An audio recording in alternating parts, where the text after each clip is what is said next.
takkan selamanya.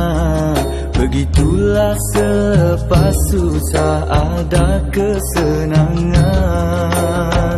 Seperti selepas malam datangnya siang.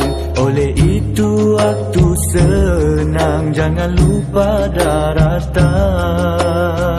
Gunakan kesempatan untuk kebaikan sebelum segalanya terlepas dari genggaman. Kelak menyesal nanti tak berkesudahan. Apa guna sesalan hanya menekan jiwa. Jangan difikir derita akan berpanjangan, kelak akan membawa putus asa pada Tuhan. Ingatlah biasanya kabus tak berpanjangan, setelah kabus berlalu pasti cerah kembali.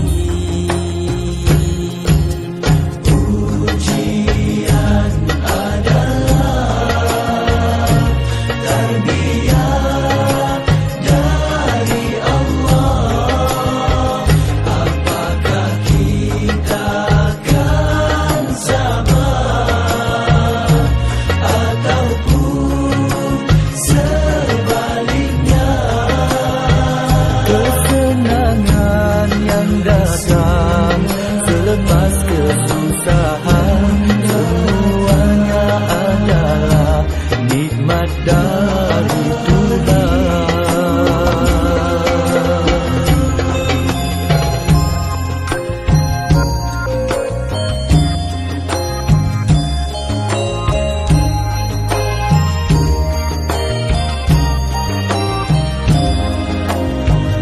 Gunakan kesempatan untuk kebaikan sebelum segalanya terlepas dari genggaman.